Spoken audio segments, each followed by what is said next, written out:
Ouais, en plein Nantes, sur le dernier fleuve sauvage d'Europe, je crois, hein. J'ai appris ça il n'y a pas si longtemps que ça. Bah, moi, c'est un plaisir de revenir à Nantes parce que j'ai passé 4 années à La Baule et je venais souvent à Nantes voir les copains.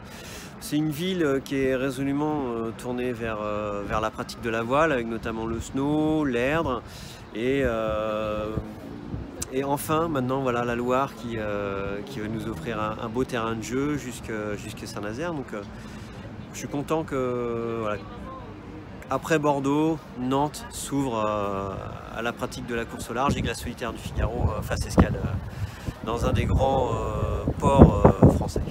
Le départ, où la flotte partira le 2 juin au matin à 8h30 pour rejoindre une ligne de départ qui sera devant Pornichet. Donc la baie de la Baule, elle a quoi de particulier, cette baie à naviguer? Bah, c'est un petit peu une espèce de cuvette. D'un côté on a le Remblai, de l'autre côté on a les Ébiens ou les Ambiers, les Évins, Ouais. les Évins je crois. De l'autre côté on a la Loire qui est pas loin, on est pas loin de la Côte Sauvage et puis du Grand Large aussi avec le Croisic. Du courant dans ces parages-là. Quelques effets de site. Et puis voilà la particularité d'évoluer entre marais, villes, fleuves. Voilà, c'est un peu un carrefour à cet endroit-là. Et c'est un endroit que vous connaissez parce que vous avez travaillé à la Baule au début de votre carrière. J'ai travaillé pendant 4 ans chez X-Voile à la Baule. Alors je navigue plus avec leur voile, mais je sais que Loïc Perron portera leur couleur cette année puisqu'il a son jeu de voile qui est fait chez eux. Donc voilà, je me rappelle des entraînements au CNBPP, au Pouliguen. Je me souviens des entraînements avec la PCC, le club de voile de Nantes à Pornichet, avec les retours de mer à la Galerne. Je crois qu'il y a un bar-restaurant qui existe toujours.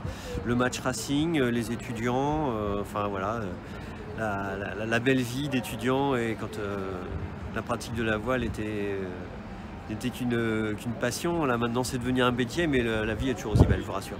Quand on se dise un mot de cette solitaire, il y a un plateau très relevé. Sportivement, quel est l'intérêt de venir sur cette course-là?